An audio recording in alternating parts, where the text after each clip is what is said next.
J'étais en train d'écrire une série de nouvelles avec une amie qui habite aux États-Unis et qui me parlait de l'histoire de son enfance. Et des histoires que j'ai entendues quand j'étais dans le sud des États-Unis.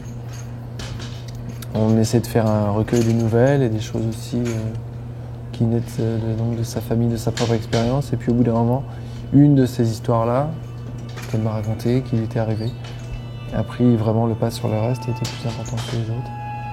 Et évidemment, ça a grandi. Et quand j'étais au Japon, je suis devenu vraiment amoureux, je tombe amoureux de cette histoire.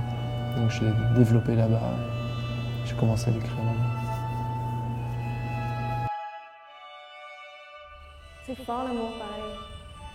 C'est sûr que tu t'en rappelles.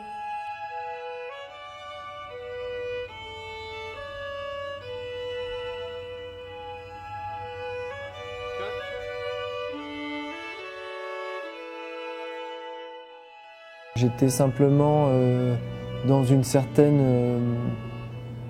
il y a un certain enchaînement, c'est un certain dérèglement des choses qui, pour moi, évidemment, est plus facile, hélas, est plus facile aux États-Unis, puisque l'histoire d'origine s'est passée aux États-Unis. Du fait justement de cette espèce de veto qui est mis de plus en plus sur la découverte de la sexualité chez les adolescents, les préadolescents, et qu'est-ce qu'on en fait, qu'est-ce qu'on propose. C'est-à-dire pas grand-chose, et qu'est-ce qu'on propose une fois que c'est trop tard. J'ai pas tellement développé ces choses-là, enfin je les ai à peine évoquées dans le film, on parle plutôt de quand c'est trop tard. On parle pas évidemment de l'absence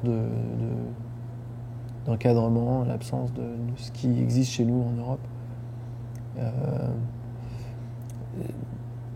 Cette manière d'en parler, c'est la manière de montrer qu'il n'y en a pas, et que justement, on est sur une jeune fille qui découvre quelque chose qui a un moment de sa vie où elle aimerait donner quelque chose, et avant d'avoir même le temps de le donner, on lui prend.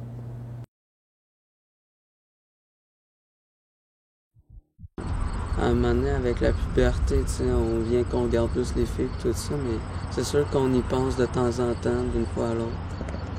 Oui, ça m'arrive des fois. Quand tu fais la file à la cafétéria ou t'es juste à la bibliothèque, le monde chuchote, puis t'es dans les rayons, puis ils se cachent, puis ils parlent de ça. L'autre soir, j'étais avec un tel, puis on a fait telle affaire, puis c'est vrai que il y a beaucoup d'adolescents qui font ça. Ben, moi, je trouve que c'est trop jeune. Mais tu sais, il y a un âge que c'est rendu trop vieux aussi, fait que...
Tourne au centre.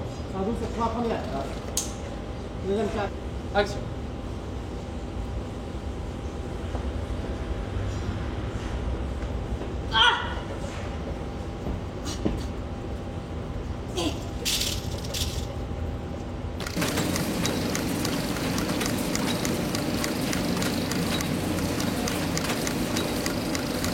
Les cas où les gens s'en sortent vraiment dans la vie et tout d'un coup sont libres et autonomes et se libèrent de leur famille, ils sont assez, je pense, minoritaires en fait.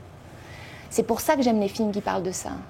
Parce que j'ai l'impression que ce sont les films, même s'ils ne sont pas les films que les gens ont forcément envie de voir, ce sont les films qui parlent le plus d'eux. parlent le plus d'eux-mêmes. Et moi, c'est les films que j'ai envie de voir parce que je trouve que c'est mettre la lumière sur une humanité finalement assez banale et assez répandue et qui est pas... qui est la vérité d'une difficulté de vie ou d'une tragédie, ou ce que c'est que de vivre des tragédies dans sa famille et comment ça se répercute sur les enfants.